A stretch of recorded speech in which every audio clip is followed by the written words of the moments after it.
गरुड़ पुराण भगवान विष्णु की भक्ति और उनके ज्ञान पर आधारित है। इस पुराण में ऐसी कई बातें बताई गई हैं जिन्हें अपनाने से व्यक्ति अपने जीवन की स्थिति सुधार सकता है। गरुड़ पुराण में ये भी बताया गया है कि व्यक्ति के किन कर्मों से उसे अगले जन्म में कौन से रूप में जन्म लेना पड़ता है। आइए जानते हैं गरुड़ पुराण की ये बातें। गरुड़ पुराण सनातन धर्म का एक ग्रंथ है जिसमें मुख्य तौर पर मृत्यु और मृत्यु के बाद होने वाली घटनाओं के बारे में बताया गया है। गरुड़ पुराण में ये बताया गया है कि किस तरह के कर्म करने से व्यक्ति को नरक का सामना करना पड़ता है। गरुड़ पुराण में अलग अलग कर्मों के लिए भिन्न भिन्न दंड निर्धारित किए गए हैं। साथ ही यह भी बताया गया है कि व्यक्ति को अपने कर्मों के आधार पर स्वर्ग या नरक भोगने के बाद अगला जन्म मिलता है। इन लोगों को बकरे के रूप में मिलता है जन्म। धोखेबाज और अपने हित के लिए दूसरों के साथ छल कपट करने वालों को अगला जन्म उल्लू के रूप में मिलता है। वहीं पशु पक्षियों को परेशान करने वाले व्यक्ति को अगला जन्म बकरे के रूप में मिलता है जो कसाई के हाथों हलाल किया जाता है। इस कर्मों को माना गया है महापाप। गरुड़ पुराण के अनुसार गौ हत्या, भ्रूण हत्या, महिलाओं की हत्या करना महापाप माना गया है। ऐसा करने वालों को अगले जन्म में चांडाल योनि प्राप्त होती है। वहीं गुरु का अपमान करने वाला व्यक्ति अगले जन्म में नरभक्षी के रूप में पैदा होता है, जिसे जन्म से मृत्यु तक कई तरह के कष्ट झेलने पड़ते हैं। इस रूप में मिलता है अगला जन्म। जो व्यक्ति धर्म, वेद, पुराण जैसे धार्मिक ग्रंथों का अपमान करता है या ईश्वर में श्रद्धा नहीं रखता, उसे भी दंड का भागी माना गया है। ऐसे लोगों को अगले जन्म में कुत्ते के रूप में जन्म मिलता है। वहीं गरुड़ पुराण के अनुसार जो व्यक्ति मित्र के साथ छल करता है उसका अगला जन्म गिद्ध के रूप में होता है। जैसे धार्मिक ग्रंथों का अपमान करता है या ईश्वर में श्रद्धा नहीं रखता, उसे भी दंड का भागी माना गया है। ऐसे लोगों को अगले जन्म में कुत्ते के रूप में जन्म मिलता है। वहीं गरुड़ पुराण के अनुसार जो व्यक्ति मित्र के साथ छल करता है उसका अगला जन्म गिद्ध के रूप में होता है।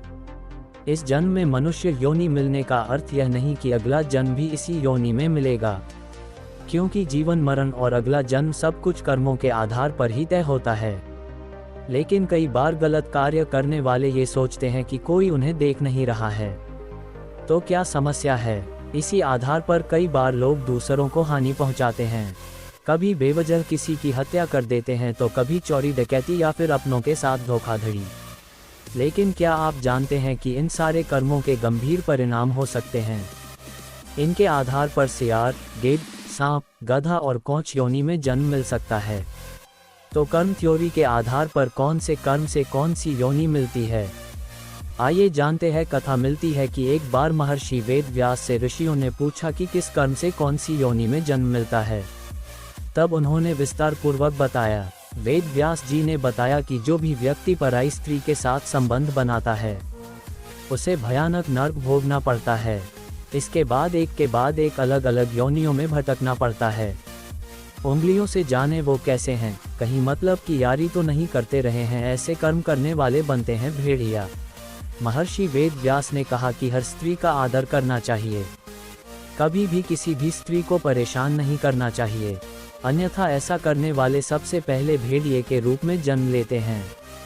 इसके बाद वह कुत्ता बनते हैं, फिर सियार, गिद्ध, सांप, कौवा और बगुला बनते हैं। इन सभी योनियों में जन्म लेने के बाद उसे मनुष्य योनि में जन्म मिलता है। भूले से न करें ये कर्म, बनना पड़ेगा कौछ। महर्षि ने बताया कि बड़ा भाई पिता तुल्य होता है, इसलिए वह सदैव ही आदरणीय है। कभी भी किसी भी परिस्थिति में उसका अनादर न करें, अन्यथा कौछ नामक पक्षी के रूप में जन्म लेना पड़ता है। उसका जन्मकाल 10 वर्षों का होता है। यदि इस दौरान उस पर ईश्वर कृपा दे तो वह अगले जन्म में मनुष्य योनि में जन्म लेता है। इस कर्म से बनते हैं छछूंदर। वेद व्यास जी ने बताया कि चोरी करना हमेशा ही गलत है, फिर चाहे वह स्वर्ण हो या वस्त्र, इसके परिणाम भुगतने ही पड़ते हैं। उन्होंने बताया कि यदि कोई व्यक्ति वस्त्रों की चोरी करता है तो वह अगले जन्म में तोता बनता है। वहीं सुगंधित पदार्थों की चोरी करने वाले छछूंदर के रूप में जन्म लेता है। इसलिए कैसी भी परिस्थिति हो, लेकिन चोरी करने से सदैव ही बचना चाहिए। ऐसे कर्म करने वाले बनते हैं गधे।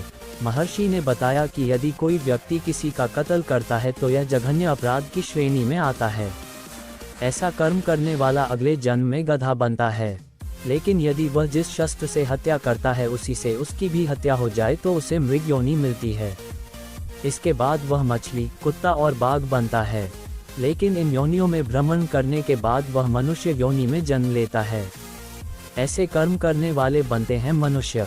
वेद व्यास जी ने बताया कि जो व्यक्ति सदैव दूसरों की मदद करता है, पशु पक्षी और अन्य जीवों पर दया करता है, जरूरतमंदों की मदद करता है और स्वार्थ भावना से संचित धन का उपयोग धार्मिक कार्यों में करता है, तो ऐसे व्यक्ति अगले जन्म में मनुष्य योनि में ही जन्म लेते हैं। साथ ही समाज में अच्छे कार्य करके दूसरों को लाभान्वित करते हैं।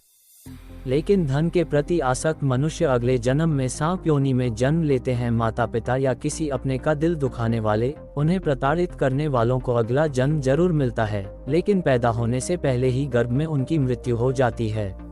गौ हत्या, भ्रूण हत्या, महिलाओं की हत्या करना महापाप माना गया है। ऐसा करने वालों को अगले जन्म में चांडाल योनि प्राप्त होती है। स्त्रियों का शोषण, उनके दुराचार करने वाले अगले जन्म में कुष्ठ रोगी बनते हैं। वहीं गुरु का निरादर करने वाला व्यक्ति अगले जन्म में नरभक्षी के रूप में पैदा होता है, जिसे जन्म से मृत्यु तक कई तरह के कष्ट झेलने पड़ते हैं। अन्न की चोरी करने वाला चूहा, जल की चोरी करने वाला चातक, शहद चुराने वाला मधुमक्खी बनता है।